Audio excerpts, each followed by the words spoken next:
ہمارے استاذ نے ایک واقعہ سنایا تھا ہمیں، کتابوں میں یہ واقعہ لکھا ہے کہ ایک طالب علم تھا، پرانے وقتوں کی بات ہے، رات کو مسجد میں چراغ لے کے مطالعہ کر رہا تھا۔ پہلے زمانے میں لائٹ وائٹ تو نہیں ہوتی تھی، گاڑیوں کے سفر نہیں تھے، اونٹوں کے سفر تھے، تو مسافر لوگ بعض دفعہ آ کے مسجدوں میں ٹھہرتے تھے۔ تو اس نے دیکھا کہ ایک جوان لڑکی ہے، پردے میں ہے لیکن خوبصورت جوان لڑکی، وہ آئی اور اس سے کہنے لگی کہ میں راستہ بھٹک گئی ہوں، مجھے ایک رات مسجد میں گزارنے دے دو۔ واقعی یعنی صحیح تھی، وہ اسی طرح ہوا تو کہیں بھٹک گئی تھی۔ شہر میں بھی بعض دفعہ لوگ بھول جاتے تھے نا کہ راستہ بھٹک جاتے تھے۔ اب یہ پریشان تھا کہ میں اس کو رات کو اگر پناہ دیتا ہوں تو مجھے شیطان ورغلائے گا، اور اس لڑکی کو اگر میں پناہ نہیں دیتا تو یہ کہاں جائے گی رات کے وقت، کوئی اور اس کی عزت سے کھیلے گا۔ تو اس نے بہرحال اس کو ٹھکانہ دے دیا، اس کو کہا کہ آپ ادھر اس طرف جا کے سو جائیں۔ نتیجہ کیا نکلا ہے کہ وہ لڑکی اس کو دیکھ رہی تھی یہ کرتا کیا ہے، اس کو بھی اپنی عزت کا ڈر تھا نا کہ کہیں یہ دست درازی نہ کرے۔ تو یہ نوجوان جس چراغ میں مطالعہ کر رہا تھا، مطالعہ کرتے کرتے اس کی آگ میں اپنی انگلی لے کے جاتا اور اس کو جلاتا۔ جیسے ہی وہ جلنے لگتی تو اس انگلی کو واپس کھینچ لیتا، ایک دم تپش آگ لگتی نا، واپس کھینچتا۔ پھر تھوڑی دیر بعد یہ انگلی اس میں لے کے جاتا، پھر واپس کھینچتا۔ پوری رات یہ کرتا رہا ہے اور اپنی انگلی کو جلاتا رہا ہے۔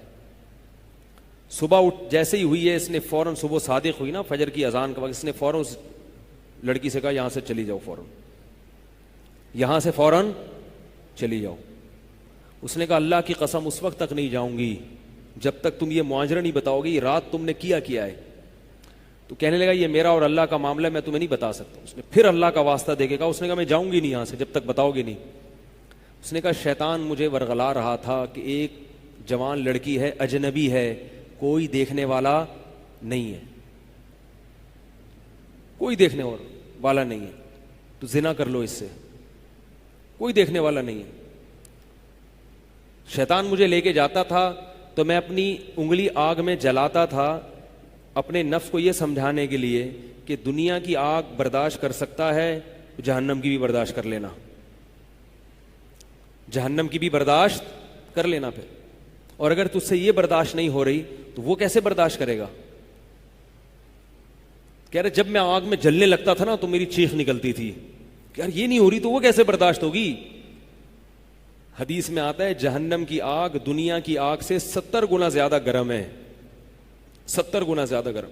جب نبی صلی اللہ علیہ وسلم نے صحابہ کو یہ بات بتائی، ترمذی کی حدیث ہے کہ صحابہ کے سینے سے رونے کی ایسے آوازیں آنے لگیں جیسے ہانڈی کھولتی ہے، ایسا روئے صحابہ، حالانکہ صحابہ گناہوں سے بچتے تھے، اتنا روئے ہیں کہ سینے کے جیسے ہانڈی کھول رہی ہوتی ہے ایسے ان کے سینے سے رونے کی آوازیں آئی ہیں۔ اور عرض کیا واللہ انہا لکافیۃ یا رسول اللہ، یا رسول اللہ یہ دنیا کی آگ بہت تھی عذاب دینے کے لیے، اللہ نے اس کو بھی 70 گنا زیادہ گرم کیا ہے۔ تو اس نے کہا کہ میرے دل میں گناہ کا خیال آتا تھا، میں کیا کرتا تھا اپنے آپ کو جلاتا تھا، جب چیخ نکلنے لگتی تو اس طرح پوری رات میں نے اپنے نفس کو روکا ہے گناہ سے۔ تو تقوی کی برکات ہوتی ہیں۔ اس لڑکی نے کہا، اب گھر میں جا کے اپنے والد سے کہا کہ میں اگر نکاح کروں گی تو صرف کس سے کروں گی؟ اس نوجوان سے، عفیف اور پاک دامن ہے۔ تو کتابوں میں لکھا ہے کہ اس کے باپ نے اس کا نکاح دیکھو حرام سے بچایا، اللہ نے حلال طریقہ رکھ دیا۔ تو جو بھی زنا سے بچتا ہے نا، یاد رکھو جیسے زنا کرنے کا عذاب بہت سخت ہے، ایسے ہی کسی کو زنا کا موقع ملے اور وہ بچ نکلے اس کا ثواب بھی بہت زیادہ ہے۔ تاریخ میں جن ہستیوں کو بھی زنا کا موقع ملا اور انہیں نے موقع ملنے کے باوجود زنا نہیں کیا، ان کو اللہ نے دنیا میں بھی بہت نوازا ہے۔